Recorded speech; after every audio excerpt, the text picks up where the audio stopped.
Art of seduction एक ऐसा हथियार जो सामने वाले के दिमाग को हाईजैक कर लेता है, जहां वो तुम्हें चाहने लगता है, पसंद करने लगता है, बिना ये समझे कि वो ऐसा क्यों कर रहा है। And this is the power of art of seduction.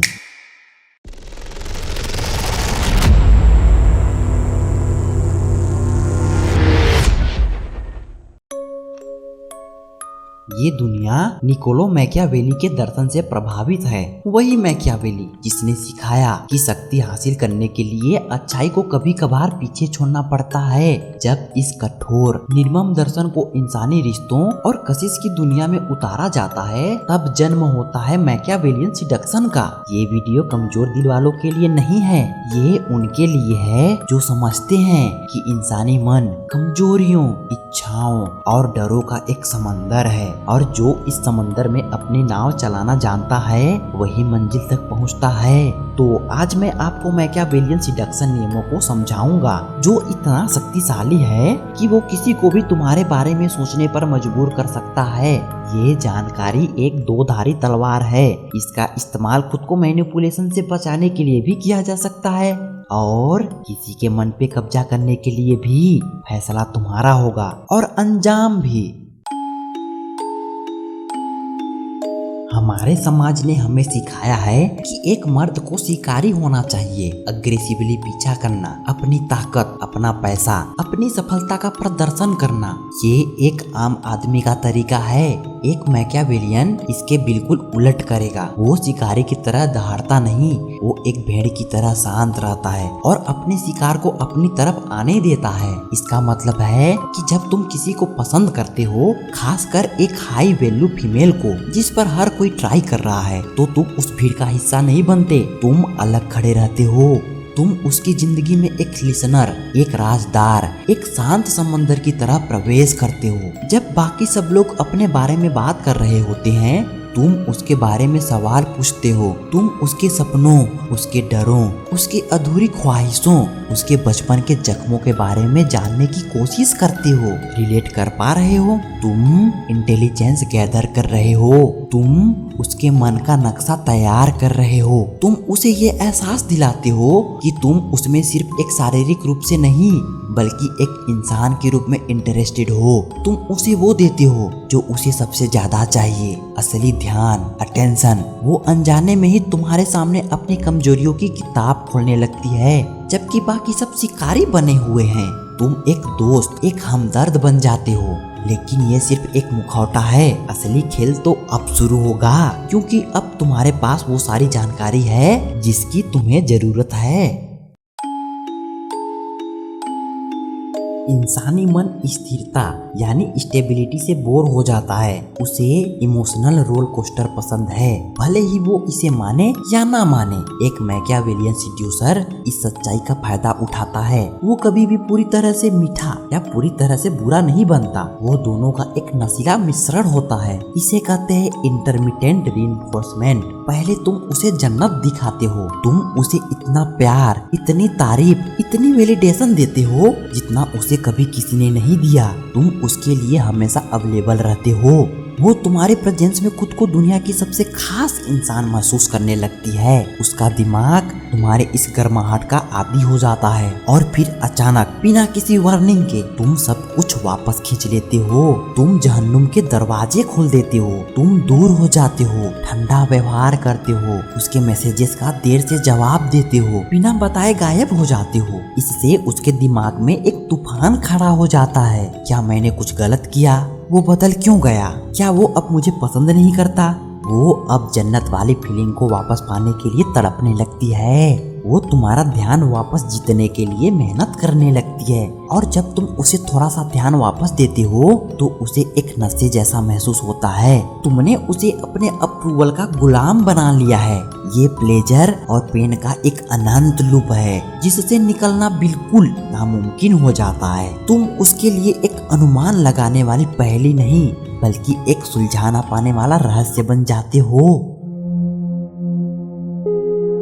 पहले नियम में तुमने उसकी कमजोरियों का पता लगाया था, अब उन्हें इस्तेमाल करने का वक्त है। हर इंसान के अंदर एक खालीपन होता है, एक ऐसी चीज जिसे लेकर वो सबसे ज्यादा इनसिक्योर महसूस करता है। शायद उसे लगता है कि वो सुंदर नहीं है, या उसमें अक्ल नहीं है, या उसे कोई समझता नहीं है। एक मैकियावेलियन सेड्यूसर उसकी उसी एक कमजोरी को ढूंढता है और उसे ही अपना टारगेट बना लेता है। अगर उसे लगता है कि उसे कोई नहीं समझता, तो तुम दुनिया के वो अकेले इंसान बन जाते हो जो उसकी रूह की गहराइयों तक उसे समझता है। अगर उसे अपनी मुस्कान पसंद नहीं, तो तुम उसकी मुस्कान पर कविताएं लिखते हो। तुम उसकी ऐसी तारीफ नहीं करते जो सब करते हैं। तुम उसकी उस खास कमजोरी पर मरहम लगाते हो। इससे क्या होता है, वो तुम पर मानसिक रूप से निर्भर हो जाती है। तुम उसे वो एहसास देते हो जो उसे कोई और नहीं दे सकता। तुम उसके लिए एक आईना बन जाते हो जिसमें वो खुद का सबसे बेहतरीन वर्जन देखती है। अब अगर वो तुमसे दूर जाती है, तो उसे सिर्फ एक इंसान खोने का डर नहीं होता, उसे अपने उस बेहतरीन वर्जन को खोने का डर होता है। तुमने उसके आत्मसम्मान, सेल्फ स्टीम की चाबी अपने हाथ में ले ली है। वो इस मंदिर को छोड़कर कभी जाना नहीं चाहेगी जिसे तुमने सिर्फ और सिर्फ उसके लिए बनाया है। ये नियम सुनने में सबसे ज्यादा मैनिपुलेटिव लग सकता है। इसका मतलब है अपने टारगेट को धीरे धीरे उसके समर्थन प्रणाली यानी सपोर्ट सिस्टम से अलग करना। ये बहुत ही सूक्ष्म तरीके से किया जाता है। तुम उसे कभी ये नहीं कहोगे कि अपने दोस्तों से मत मिलो, बल्कि तुम एक हम वर्सेस दुनिया यानी अस अगेंस्ट द वर्ल्ड की मानसिकता बनाओगे। तुम ऐसी बातें कहोगे जैसे तुम्हारे दोस्त तुम्हें सच में नहीं समझते, वो तुम्हारी असली कीमत नहीं जानते, या जब वो अपने दोस्तों से मिलकर आए तो तुम उसे थोड़ा सा अलग थलग महसूस कराओ, ताकि उसे लगे कि असली खुशी और समझ सिर्फ तुम्हारे साथ है। तुम उसके साथ एक अलग ही दुनिया बनाते हो। तुम्हारे अपने इनसाइड जोक्स, तुम्हारी अपनी खास जगह और तुम्हारे अपने राज। धीरे धीरे उसके दोस्तों की सलाह उसे फीकी लगने लगती है। उसे लगता है कि सिर्फ तुम ही हो जो उसके लिए सबसे बेहतर सोचता है। उसका आसमान, जिसमें पहले बहुत से दोस्त और परिवार के तारे थे, अब उसमें सिर्फ तुम ही तुम एक सूरज की तरह चमकने लगते हो। उसके फैसले, उसके विचार सब तुमसे प्रभावित होने लगते हैं। तुम उसके सच्चाई के केंद्र, सेंटर ऑफ रियलिटी बन जाते हो। इस सूक्ष्म आइसोलेशन के बाद वो पूरी तरह तुम्हारे प्रभाव या तुम्हारे कंट्रोल में आ जाती है।